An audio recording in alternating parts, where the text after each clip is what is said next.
Hello बच्चों, क्या हाल चाल? बढ़िया। तो आज के इस वीडियो में हम लोग जानने वाले हैं ट्रिगोनोमेट्री का मतलब क्या होता है।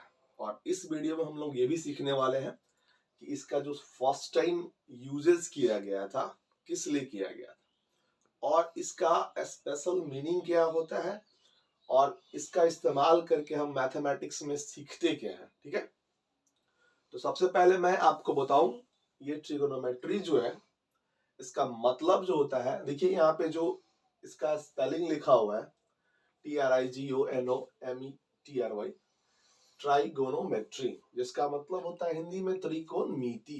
ठीक है, अगर इसको हम इंडिविजुअली सेपरेट डिवाइडेड करके देखें तो ट्राई का मतलब होता है तीन, गोनिया का मतलब होता है कोण और मेट्रॉन का मतलब होता है माप। ये ग्रीक लेटर है और जनरली जो होता है इसको हम लोग इसी लेटर का यूज करके एक वर्ड बना है ट्राइगोनोमेट्री, जिसका मतलब होता है त्रिकोणमिति।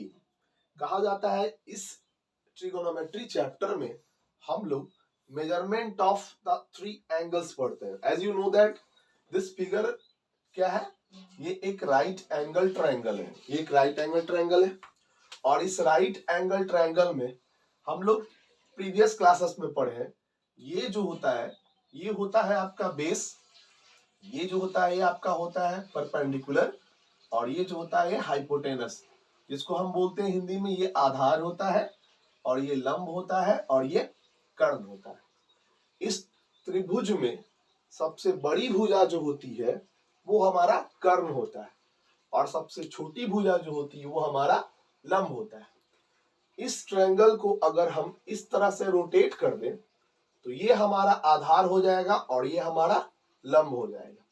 तो इस त्रिभुज में लंब और आधार, जिसको हम लोग परपेंडिकुलर और बेस बोलते हैं, ये वैरी कर सकता है, ये चेंज कर सकता है, बट ये हाइपोटेनस आपका चेंज कभी नहीं करेगा। ठीक है, फर्स्ट टाइम इस ट्रिगोनोमेट्री का यूज ना इजिप्ट एंड बेबीलोन वाले लोगों ने सन, मून और भी अदर प्लैनेट्स, मतलब एस्ट्रोनॉमर्स के द्वारा पहली बार इसका इस्तेमाल किया जाता था to find the distance between two heavenly bodies. But after that, Greek के मैथमेटिशियन हिपार्कस ने पहली बार 140 BC में इसका इस्तेमाल इस ट्रायंगल के जरिए इस ट्राई एंगल्स का मेजरमेंट करने के लिए किया है। ठीक है, तो now we are going to discuss about that कि इन्होंने 6 फंक्शंस, 6 रेशियोज इस ट्रायंगल के बेस के जरिए 6 रेशियोज दिया है। ठीक है, त्रिकोणमिति में हम लोग 6 रेशियोज के बारे में पढ़ेंगे। पहला है आपका साइन, दूसरा है आपका कॉस, तीसरा है आपका टैन, चौथा है आपका कॉसेक, पांचवा है आपका सेक और छठा आपका क्या है, कॉट है। ठीक है, अब हम उस ट्रायंगल का इस्तेमाल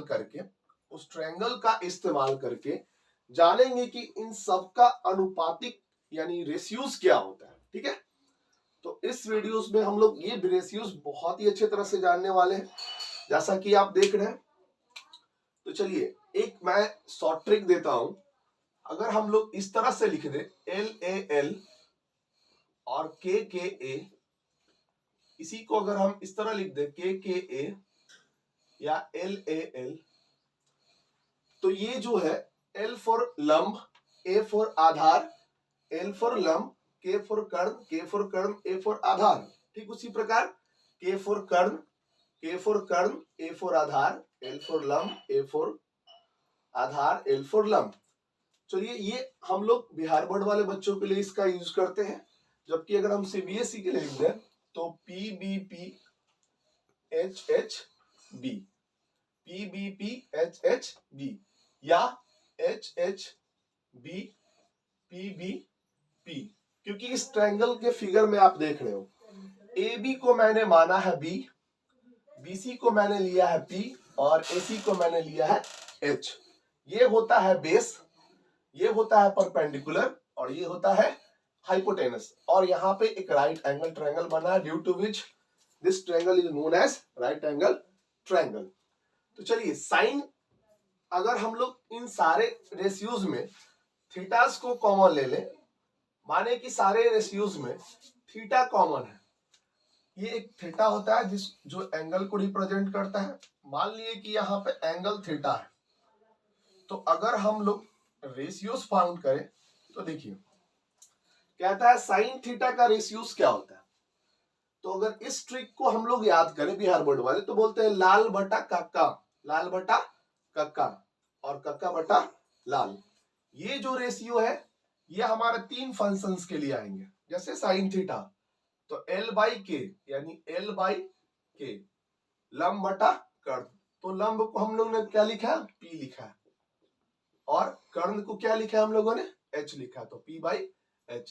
ठीक उसी प्रकार से A बाई के यानी B बाई H, ठीक उसी प्रकार से L बाई A यानी कि P बाई B। तो हम लोगों ने क्या देखा, लाल बटा का साइन थीटा बराबर P by H, cos theta बराबर B बाई H और टैन थीटा बराबर P बाई B।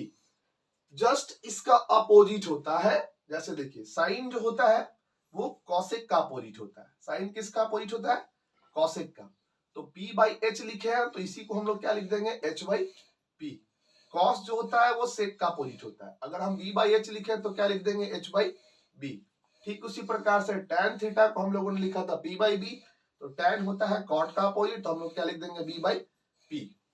चलिए अगर कोई बच्चे CBSE वाले हो तो इसमें इनका यूज करके आप रेशियोज लिख सकते हो। जैसे इसको हम बोल सकते हैं पंडित बद्री प्रसाद हर हर बोले, या पाकिस्तान भूखा प्यासा हिंदुस्तान हरा भरा। ये भी बोल सकते हैं पंडित बद्री प्रसाद हर हर बोले, या पाकिस्तान भूखा प्यासा हिंदुस्तान हरा भरा। एज यू विश, जो आपको अच्छा लगे आप यूज कर सकते हो। या सबसे लाजवाब ट्रिक एक और भी है, पापा बीड़ी पियम, हाँ बेटा, हाँ बेटा पापा बीड़ी पियम। इसका इस्तेमाल आप ये भी कर सकते हो। तो अगर किसी ने बोला साइन का रेशियो क्या है, तो perpendicular by hypotenuse, base by hypotenuse, perpendicular by base. इस तरह से हम लोग इस रेशियोज को इजीली फाइंड आउट कर सकते हैं और आसानी से रेशियोज को सीख सकते हैं। मैं एक बार फिर से बोल दूं, इस राइट एंगल ट्रायंगल में सबसे छोटी जो साइड्स होती है वो परपेंडिकुलर होती है और सबसे बड़ी साइड्स जो होती है वो हाइपोटेनस होती है। As you know that previous classes में आप लोगों ने पढ़ा होगा बाय द पाइथागोरस,